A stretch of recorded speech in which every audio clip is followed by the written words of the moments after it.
about difference, we recognize it as a clear, isolated item, sometimes as the opposite of equality. Others saying things like, no, but this time is different, to highlight the importance of an event, its uniqueness. Anyhow, we understand difference as the peaks that stand out normality. In terms of perception, they seem crystal clear, well-defined, but also shamefully distant, inapplicable to us. Those are what I call the apparent differences. Let's see how we build them up. Brand-based layers show the world the different rhythms of change. It comes out apparent difference is logic and falls from the outer to the inner of these concepts. First, we realize something somewhat different from us is in there. We think about outfits and colors. Then, we focus on the thing to be understood and try to find out the causes. Conventional wisdom is our main source of information here. We talk about money and religion. Finally, we point out that something's wrong, that the change has to be made, and the guilty has to pay. We end up raising awareness by demonstrating the world a global action is required. And we even get mad with insensitive majority who blatantly ignores human rights are being violated. As a sociologist and designer, I've found that offering people meaningful alternatives to the current wrong state often makes a greater impact than just telling them to change their thoughts, actions, or attitudes for whatever the reason. And that's precisely the point of strategic design. But how do we find these meaningful alternatives? Well, there is no shortcut. By obsessively looking for latent differences. Latent differences are no more than an entangled, confusing, mixed, evasive, varied, exhausting version of her older sister, apparent differences. In this talk, I'd like to prove you that going the extra mile to reveal latent differences always pays off. That empathic design is often strict, not the remedy. That real differences bring people closer. And I'd like to do so by discussing a topic that makes us humans and our surroundings different by nature: diseases.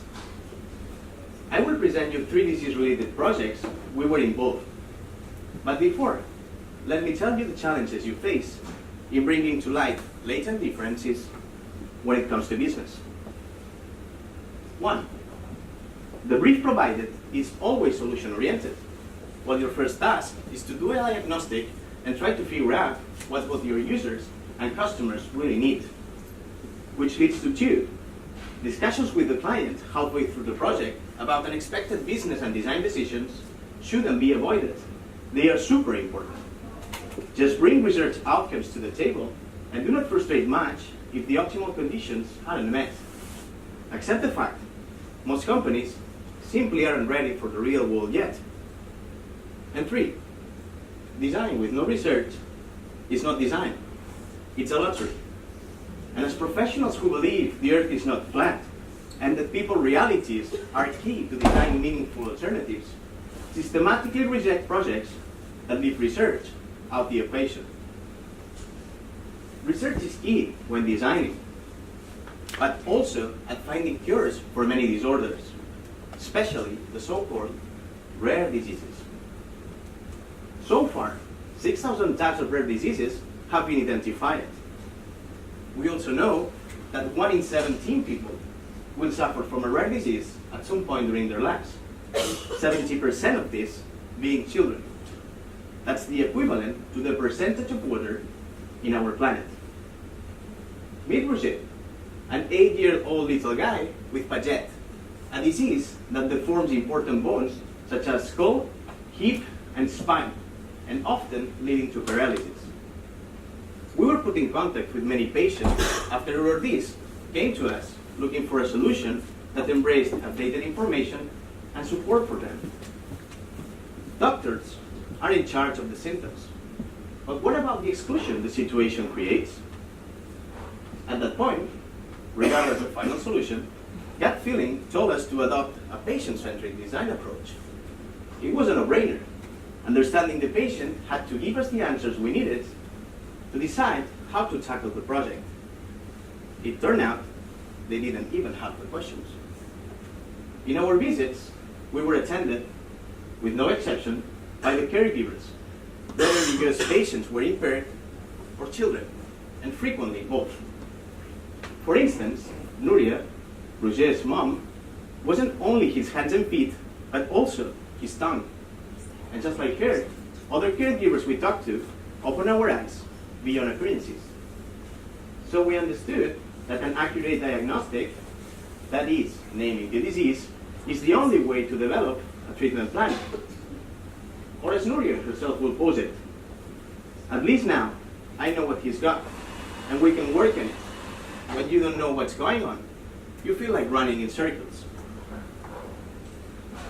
What is more, even though the patients know firsthand what makes them feel better, it's the caregiver who stands in the front line fighting against disease outcomes.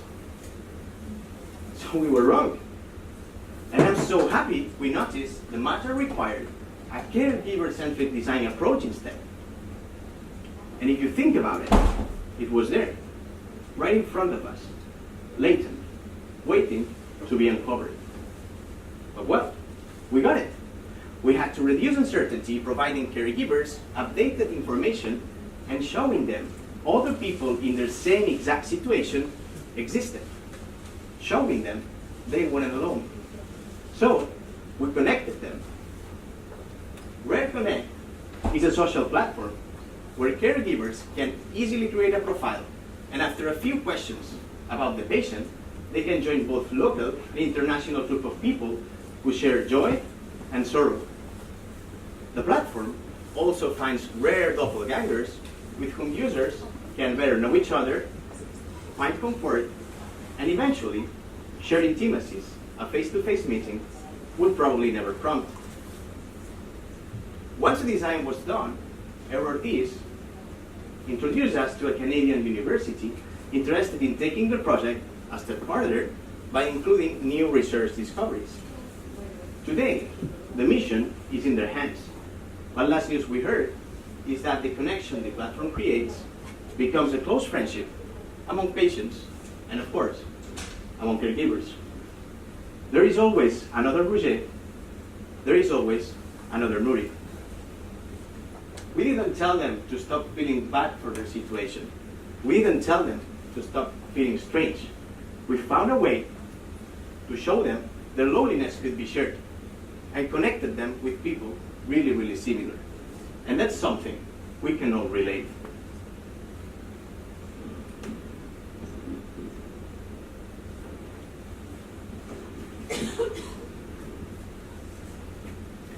When it comes to game apps, who would have thought that a simple game for kids wouldn't be straightforward for all of them? It eventually makes perfect sense, regardless the order you read these orders, even though sometimes it might seem everything goes completely backwards. After long iteration cycles with Jim Bernard University, the game was finally up and running and ready to give such amazing guys the chance to keep improving by their own. Lastly, we had to make it literally memorable so they would always remember the way it worked. Cognitive loads they could handle weren't much. That's why we spend the same exact time designing tutorials, instructions, visual cues, and tips than the rest of game features. They usually forgot things we didn't even think about. Then we adjusted the game difficulty, fixed sizes, timings, and colors, eliminated the structures, and switched it to a tablet-first approach, which was a complete game changer for the whole user experience. Not to mention, testing prototypes with these people was about witnessing how all digital interfaces conventions meant nothing. Common screen gestures, such as drag and drop, were challenging to perform by many of them. That's why user research is key. However, concentration is essential. First designs are always best bets, but hardly a big win. Lots of testing was involved to help with this transition. We set our software and cameras to capture participant reactions to our prototypes and other apps they were already using. Luckily, we paid enough attention to the lack of attention and decided to create a set of games within an app to teach them daily tasks like linking feet and shoes. We had to continuously balance between affordance, learning, and engagement. First, we needed a plan. Moraga's educators would define the activities based on their experience, and Jim Bernard University would develop the thing. We would be in the middle, turning ideas into inclusive design. When the brief reached our hands, we were told to design a game app that helped boost their abilities. It implied a long list of cognitive skills we had to work out. In contrast, Jeroni Moraga's educators knew our users by heart and realized it was time for a new solution after their young patients tried their available game apps one by one with no success. Jeroni Moraga's Foundation is a vocational center where professionals take care of people affected by intellectual disabilities, mainly Down syndrome. Their mission is to empower them to be autonomous and act as a strategic workforce partner for companies willing to create a real impact in society. Down syndrome is present in different severity degrees. 95% belonging to the mild, moderate range. It affects planning, attention, concentration, reasoning, and memory skills. Even though sometimes it might seem everything goes completely backwards, it eventually makes perfect sense, regardless the order you read these orders. We didn't tell them to do more tasks to improve their cognitive skills. We provided a game app that seemed just fun, but was actually helping them boosting their abilities. And that's something we can all relate. How are you? Ready for the last one? Here we go. When in your 60s, doctors tells you what you've got is called multiple myeloma, last thing you imagine is that this is a kind of skin cancer with the lowest survival rates. Life sucks. You feel anxious, frustrated, and stressed, to say the least. You spend more time in hospitals surrounded by your family. You start feeling like a burden and have less time for yourself. One day, after your morning blood test, your psycho-oncologist tells you to join a relaxing session with other patients. You don't really know what to expect, but you definitely need to relax and direct your attention to a different topic. What you don't know is that this session is a mindfulness-based cancer recovery pilot, proven to be successful as a complementary treatment for cancer in hospitals from UK, Holland, and Canada. What you know is that you love the session, and you sign up for the next one right away. But you know it's too difficult to concentrate with constant chemo machines beeping and doctors and nurses rushing around in a cold, white hospital. You wish you could practice the sessions at home, and you mention it to your doctor. The sessions are a success, and you attend to all of them. But more and more patients are joining too, and last one was so crowded. Time goes by, and you wait for the sessions every time more often. This is when you can take a deep breath. After some time, two people you haven't seen before kindly ask you questions about how you feel, your daily routines, and your experience with the sessions. They write everything down and leave. In a week or so, they come back to show you some ideas they are working on for an app that will enable to practice the sessions at home. You feel excited, but from how you see it, the design is missing some important points. You need feedback. You want to improve. You like the nature landscapes they displayed, but it was so difficult to know where the session started and where it ended. They write everything down and leave. They come back to show you the changes, But this time, after trying it out, you ask impatiently, when can I download it? Today, I can say this app called Mindfulness is currently in development and will be ready to help these people feel at ease in their most difficult times, providing peace of mind and an encounter with oneself.